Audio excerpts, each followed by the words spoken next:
Na África do Sul, um dos países mais desiguais do mundo, os 0,1% mais ricos detêm quase 30% de toda a riqueza do país, mais do que o dobro do que os 90% mais pobres possuem. A desigualdade de renda não é novidade. Economistas e historiadores que mapearam a desigualdade econômica ao longo da história não encontraram uma única sociedade sem ela. O que levanta uma questão sombria. A desigualdade é inevitável. Uma forma de estimar a desigualdade é através do índice de Gini, que é calculado comparando a distribuição de renda ou riqueza de uma sociedade perfeitamente igualitária com a distribuição real de renda ou riqueza. A área desta forma, multiplicada por 2, é o índice de Gini. Um índice de Gini igual a 1 indica a desigualdade perfeita. Uma pessoa tem tudo e as outras não têm nada. Isso não aconteceria na vida real, pois todos, exceto essa pessoa, morreriam de fome. O índice de Gini de 0 indica a igualdade perfeita. Todos têm exatamente a mesma renda ou riqueza. Mas não se vê isso na vida real, nem em países comunistas, porque isso significaria pagar a todos, independentemente da idade, cargo ou local de trabalho, exatamente o mesmo salário. Hoje, o índice de Gini, típico após impostos nos países desenvolvidos, é de cerca de 0,3, embora haja uma variação entre igualitário e desigual. É importante saber o que o índice Gini ou outra medida de desigualdade econômica não nos diz. Ele não fornece informações sobre como a renda e a riqueza são distribuídas entre gêneros, raças, níveis de escolaridade ou outros dados demográficos. Isso não nos diz se é fácil ou difícil sair da pobreza. E também não dá nenhuma ideia de como uma sociedade chegou ao seu atual nível de desigualdade. A desigualdade econômica está entrelaçada com outros tipos de desigualdade. Por exemplo, gerações de discriminação, imperialismo e colonialismo criaram desigualdades de poder e de classe enraizadas que persistem até hoje. Mas ainda precisamos de pelo menos uma medida de quem recebe quanto em um país. É isso que o índice de Gini nos fornece. Alguns países são economicamente mais desiguais do que outros. E isso ocorre porque uma parte da desigualdade econômica é resultado de escolhas feitas pelos governos. Mas vamos falar sobre isso. Primeiro, que tipo de economia usar?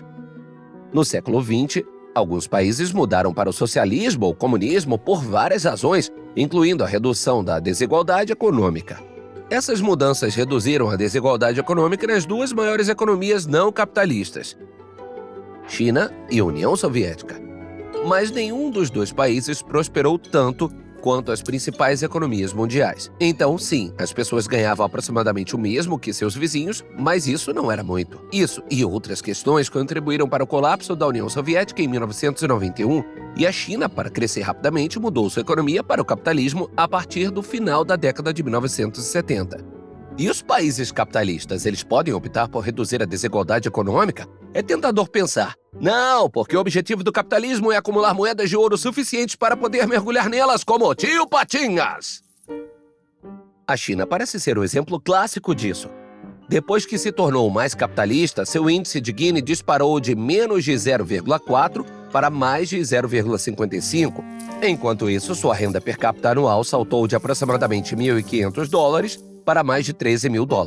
Mas há muitos contra-exemplos. Países capitalistas nos quais a desigualdade está, na verdade, se mantendo estável ou diminuindo. A França mantém seu índice Gini abaixo de 0,32 desde 1979. O índice Gini da Irlanda tem uma tendência descendente.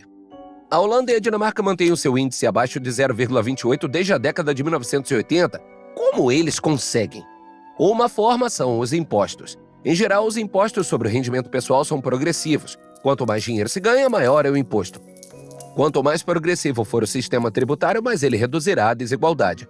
Por exemplo, enquanto a desigualdade de renda antes dos impostos na França é a mesma aqui nos Estados Unidos, a desigualdade após os impostos na França é 20% menor. Os impostos sobre heranças podem reduzir a riqueza que uma família pode acumular ao longo de gerações. A Alemanha e outros países têm impostos sobre heranças que variam de alguns milhares a algumas centenas de milhares de euros, dependendo de quem herdará. Os EUA, por outro lado, permitem que você herde 12 milhões sem pagar imposto. Outra forma são transferências, quando o governo recolhe receitas tributárias de um grupo e as repassa a outro. Por exemplo, a Previdência Social tributa as pessoas que trabalham e usa a receita para sustentar os aposentados. Na Itália, 1/4 da renda familiar provém de transferências governamentais. É uma grande quantia, ainda mais em comparação com os Estados Unidos, onde o número é de mais de 5%. Uma terceira forma é garantir que todos tenham acesso à educação e saúde. Uma força de trabalho qualificada exige salários mais altos do mercado, reduzindo a desigualdade. A quarta é a exclusão digital. A diferença entre quem tem acesso à internet e quem não tem. Uma quinta maneira é lidar com a riqueza extrema. Multibilionários podem comprar mídias sociais, veículos de comunicação, laboratórios de ideias políticas e até mesmo os políticos, e submetê-los à sua vontade, ameaçando a própria democracia. Estamos apenas arranhando a superfície da desigualdade. Não abordamos as divisões drásticas entre quem tem riqueza e quem não tem, as estruturas de poder que impedem a mobilidade social e a economia, e a desigualdade drástica entre os países. O fato de que, por exemplo, apenas 3 americanos têm 90 bilhões de dólares a mais do que o Egito, um país com 100 milhões de habitantes. Uma última coisa a se pensar: poder e riqueza se reforçam mutuamente, o que significa que a igualdade não.